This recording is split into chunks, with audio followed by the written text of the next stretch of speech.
आज है 13 जुलाई 2024। तो आज लेक्चर 24 के बारे में हम बात करेंगे। तो आप तमाम असिस्टेंट प्रोफेसर और प्रोफेसर फ्यूचर में बनने वाले आप तमाम लोगों को हार्दिक हार्दिक बधाई। और नेट और जेआरएफ की तैयारी करने वाले तथा हिस्ट्री को डेप्थ में पढ़ने वाले आप तमाम अभ्यर्थियों को बहुत बहुत शुभकामनाएं। तो चलिए वीडियो शुरू करते हैं आप लोगों का लेक्चर 13। तो कल हम लोग पाषाण काल अर्थात स्टोन एज को शुरू किए थे। और स्टोन एज में हम लोगों ने कल देखा था स्टोन एज को 3 भागों में बांटे थे, पूरा पाषाण काल, मध्य पाषाण काल और नवपाषाण काल के बारे में। तो निम्न पूरा पाषाण काल में कल हम लोगों ने देखा था उस समय पत्थर क्वार्टर्स, चेलियन ये सब पाए जाते थे। चेलियन फ्रांस में मिला था और चॉपर और चॉपिंग के बारे में भी आप लोगों को बताया गया था। तो आज हम लोग पढ़ेंगे हैंड एक्स कल्चर। हैंड मतलब हो जाएगा आप लोगों का हाथ, एक्स मतलब कुल्हाड़ी और कल्चर मतलब सभ्यता। तो हैंड एक्स कल्चर के बारे में पढ़ते हैं। ये मद्रास के कोटल यार नदी घाटी में इसके साक्ष्य मिले थे। कहाँ मिले थे? तो मद्रास में कोटल यार नदी घाटी में। और इसका स्थल कौन कौन सा है? ये हैंड एक्स कल्चर का स्थल कौन कौन सा है? तो बदमदुरै है, पल्लवरम है, अत्रिपक्कम है। कौन कौन सा है? बदमदुरै है, पल्लवरम है और अत्रिपक्कम है। और तीसरा नंबर में क्लीवर आ जाता है। देख लीजिए क्लीवर किस प्रकार का हथियार होता था। तो क्लीवर कुछ इस प्रकार का हथियार होता था। आप लोगों को कल बताया गया था चॉपर चॉपिंग भी। और उसी तरह क्लीवर देख लीजिए इस प्रकार होता था। समझ लीजिए ये रेड हो गया। रेड को जब छील देते हैं तो ये जो नोखिन बन जाता है। तो इस प्रकार का आप लोगों का कुछ क्लीवर हो गया। फिर स्क्रेयर 4 नंबर में हो गया। ये सब उपकरण थे। कौन कौन? हैंड एक्स कल्चर और फिर क्लीवर, स्क्रेयर, ये सब उपकरण के नाम हो गए।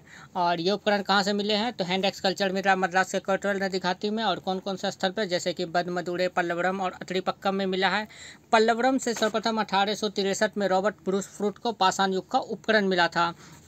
और रॉबर्ट ब्रूस फ्रूट के बारे में भी आप लोगों को बताया था, इतिहास से संबंधित ये व्यक्ति हैं। और तो पल्लवरम से सर्वप्रथम 1863 में रॉबर्ट ब्रूस फ्रूट को पाषाण युग का उपकरण मिला था। ये डायरेक्ट क्वेश्चन एग्जाम में पूछा जाता है। स्वर्ण नदी घाटी का उत्खनन कब किया गया था? तो 1928 ईस्वी में प्रोफेसर वाडिया ने किया था और 1930 ईस्वी में प्रोफेसर ताज ने किया था। निम्न पूरा पाषाण काल में आप पढ़ते हैं हम लोगों ने पाषाण काल को बांटा था। तो अब निम्न पूरा पाषाण के बारे में जानते हैं। इसमें जीवन आखेटक होते थे और खाद्य संग्राहक होते थे। खुले आकाश के नीचे रहते थे उस समय के लोग। कहाँ रहते थे? तो खुले आकाश के नीचे रहते थे। आखेटक अर्थात शिकार करते थे और खाद्य संग्राहक अर्थात खाना को संग्रह करना जान चुके थे। आग से परिचित निम्न पूरा पाषाण काल के लोग नहीं थे। अब आ जाते हैं मध्य पूरा पाषाण काल। इसका जो है अपना पीरियड होता है 1 लाख ईसा पूर्व से 40,000 ईसा पूर्व तक। कब से कब तक? तो 1 लाख ईसा पूर्व से 40,000 ईसा पूर्व तक। कौन कौन से पत्थर इसमें मिले हैं? तो चर्ट मिले हैं, जेस्पर मिले हैं, क्वार्टरजाइट मिले हैं। कौन कौन से उपकरण मिले हैं? तो फ्लैक टाइप के मिले हैं। कौन से टाइप के मिले हैं उपकरण? फ्लैक टाइप के उपकरण मिले हैं। और मध्य पूरा पाषाण काल के मानव पूर्व गुफा काल में रहता था। कहाँ रहता था? तो पूर्व गुफा काल में रहता था। गुफा की शुरुआत हो गई थी यही इसी में। गुफा की शुरुआत किस काल में हो गई थी? तो मध्य पूरा पाषाण काल में हो गई थी। निर्माता कौन है मध्य पूरा पाषाण काल के? तो नियंदरथाल है। कौन है मध्य पूरा पाषाण काल के निर्माता? नियंदरथाल है। मध्य पूरा पाषाण काल में आग जलाना सीख लिया था। मांस पकाकर खाना शुरू कर दिए थे इस समय के लोग। आग जलाना कब सीखे थे? तो मध्य पूरा पाषाण काल के लोग जो है आग जलाना वो सीख चुके थे। ओके। और ये जब आग जलाना सीख गए तो ये अब जो है मांस पकाकर खाने का शुरुआत करने लगे। और इस समय के लोग जो है मध्य पूरा पाषाण काल के लोग समूह में रहने लगे थे अर्थात ग्रुप बनाकर रहने लगे थे। ढोना अर्थात बोझा ढोना नहीं जानते थे। और धड़ का अभाव था। धड़ का मतलब सर के ऊपर, ये धड़ का अभाव था उस समय के लोग। तो क्योंकि झुके हुए थे इस समय के मानव हल्के से, तो इसमें धड़ का अभाव था जिसके कारण बोझा ढोना ये लोग नहीं जानते थे। और शवों को दफनाना शुरू कर दिया गया था इसी समय से। इस काल के फलक उद्योग अर्थात फ्लैग इंडस्ट्रीज भी कहा जाता है। आप लोगों को बताया कि जो सबसे ज़्यादा पाया जाता है तो उसी के अनुसार से उसका नामकरण कर दिया जाता है। तो इस काल में फलक उद्योग भी कहा जाता है। अब आ जाते हैं उच्च पूरा पाषाण काल में। उच्च पूरा पाषाण काल का पीरियड है 40,000 ईसा पूर्व से 10,000 ईसा पूर्व तक। वहीं निम्न पूरा पाषाण काल का आप लोगों का मध्य पूरा पाषाण काल का पीरियड आप लोगों को बता दिया 1 लाख ईसा पूर्व से 40,000 ईसा पूर्व तक। और वहीं उच्च पूरा पाषाण काल का पीरियड हो गया 40,000 ईसा पूर्व से 10,000 ईसा पूर्व तक। निर्माता कौन है? तो क्रो-मैग्नेन है। कौन है? क्रो-मैग्नेन। और मानव गुफा में तंबू में रहने लगा था इस समय के लोग। मानव काल में रहने लगे थे तो मानव गुफा में रहने लगे थे और तंबू में रहने लगे थे। मानव को ऋतु परिवर्तन का ज्ञान हो गया था कि कौन कौन से महीने में ऋतु परिवर्तन क्या होता है, कब गर्मी सर्दी बरसात होती है, इन सब का परिवर्तन का ज्ञान कब हो गया था? तो उच्च पूरा पाषाण काल में हो गया था अर्थात विशेषज्ञ हो गए थे ये लोग। आप जान गए थे कि मौसम बदलने वाला है तो अब किस प्रकार से अपना फलों को सबको संग्रहित करना चाहिए।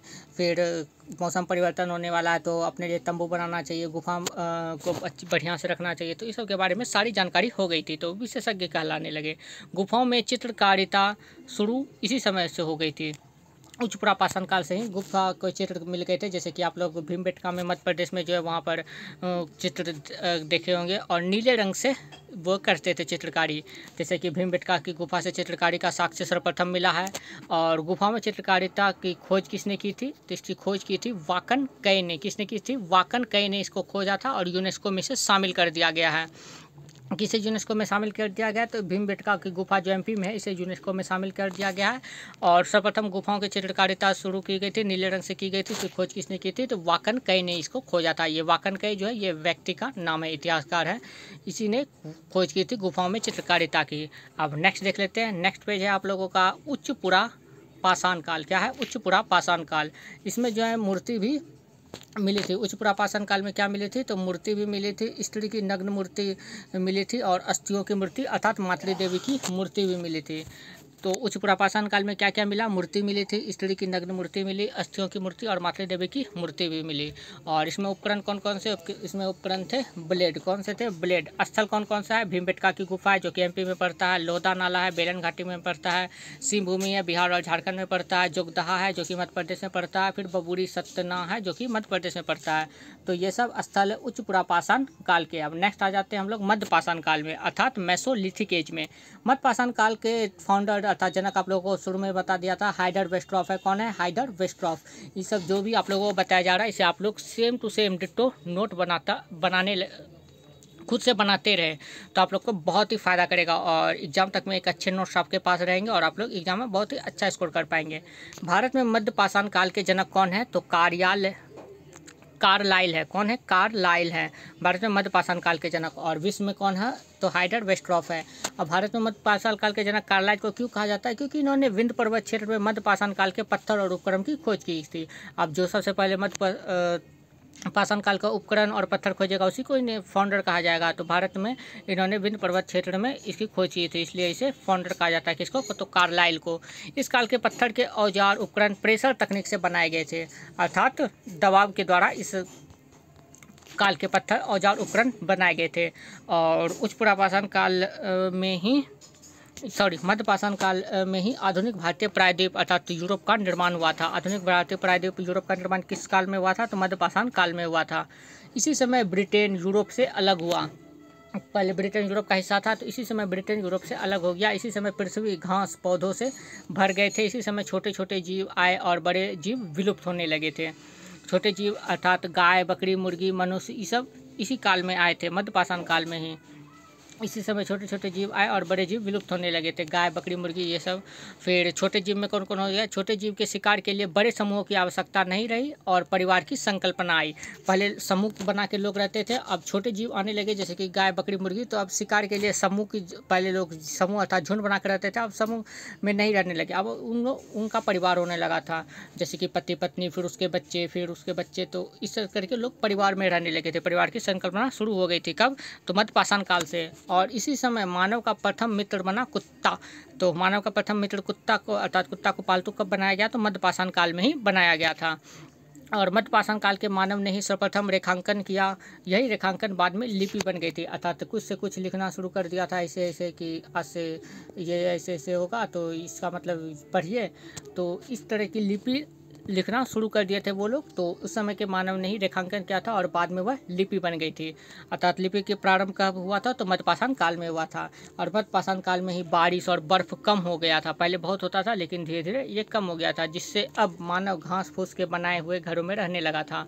वहीं पहले कहाँ रहता था? तो गुफा में रहता था, तंबू में रहता था, लेकिन अब घास फूस के बनाए हुए घरों में रहने लगा था। कब? तो मध्य पाषाण काल में। तो आज आप लोगों का ये कंप्लीट होता है लेक्चर 11 और लेक्चर 13 कंप्लीट होता है। तो कल आप लोगों का लेक्चर 14 है और फिर परसों से आप लोगों को 3 पेज पर डे पढ़ना है। तो आप लोग तैयार है 3 पेज पर डे पढ़ने के लिए? तो आप लोग ज़रूर तैयार रहे और फिर धीरे धीरे हम लोग फिर अपना डोज बढ़ाएंगे। और फिर अगर आप लोगों को कहिएगा तो आप लोगों के लिए ऑब्जेक्टिव का सीरीज भी लाया जाएगा। वो किस पे? तो टेलीग्राम चैनल पर आप लोगों को क्विज करवाया जाएगा, तो आप लोग वहाँ पर भी अपना आंसर दे सकते हैं। तो वो आप लोगों का कमेंट पर डिपेंड करेगा और फिर आप लोगों के व्यूज़ पे डिपेंड करेगा, तो फिर उसे भी जल्द ही लाया जाएगा। तो आप चलिए कुछ पीछे का बात कर लेते हैं। कुछ पीछे कल जो आप लोगों को पढ़ाया गया था, जैसे कि मानव का कंकाल मिला था, इस सब के बारे में आप लोगों को कल पढ़ाया गया था। और मानव की उत्पत्ति भी पढ़ाया गया था। मानव सभ्यता का इतिहास मानव सम का है, 95% मानव सम का, ये सब बताया गया था। मानव का 99% जीवन यायावरी घुमंटू है, 1% ही जीवन यायावरी नहीं है, अर्थात जो अभी हम लोग रहते हैं। और पृथ्वी एक तारे में पहले शामिल था, फिर आया दूसरा तारा और फिर उससे टकरा कर फिर पृथ्वी अलग हो गया। तो इस जीवन के इतिहास के बारे में आप लोगों को इसे सब बताया गया था। और फिर एजोइक एज सब आगे बताया गया था आप लोगों को। फिर पीछे कुछ चलते हैं, पीछे में आ जाएगा आप लोगों को अल-मसूदी सब के बारे में, जो कि अरबी भाषा के लेखक थे और उसने कुछ बुक लिखा था जिसका नाम था मुहज अल दहाब। क्या नाम था? मुहज अल दहाब। और बैक चलते हैं हम लोग, तो पेरिप्लस ऑफ द एरिथ्रियन सी के लेखक कौन है? तो इसका कोई लेखक नहीं है, अज्ञात है। और एरिथ्रियन सी का मतलब लाल सागर होता है। और ये जो पेरिप्लस ऑफ द एरिथ्रियन सी है, इसमें भारत के समस्त पूर्व हो गया, पश्चिम हो गया, उत्तर पश्चिम दक्षिण के बंदरगाह का वर्णन किया गया है। भारत और रोम के मध्य व्यापार का वृहद जानकारी भी इसी में मिलती है। किसमें? तो पेरिप्लस ऑफ द एरिथ्रिया सी में। तो चलिए अब मिलते हैं नेक्स्ट वीडियो में। आप लोग टेलीग्राम चैनल से जरूर ज्वाइन करें, जिसका लिंक आप लोगों को डिस्क्रिप्शन में दे दिया गया, तो आप लोग टेलीग्राम चैनल जरूर ज्वाइन करें। तो चलिए मिलते हैं नेक्स्ट वीडियो में। इसका पीडीएफ भी आप लोगों को टेलीग्राम चैनल पर दे दिया गया, आप लोग वहाँ जरूर जुड़ें। इसका पीडीएफ आप लोगों को 13 जुलाई 2024 ईस्वी को डाल दिया गया, आप लोग वहाँ से देख सकते हैं। तो चलिए मिलते हैं नेक्स्ट वीडियो में। Thank you.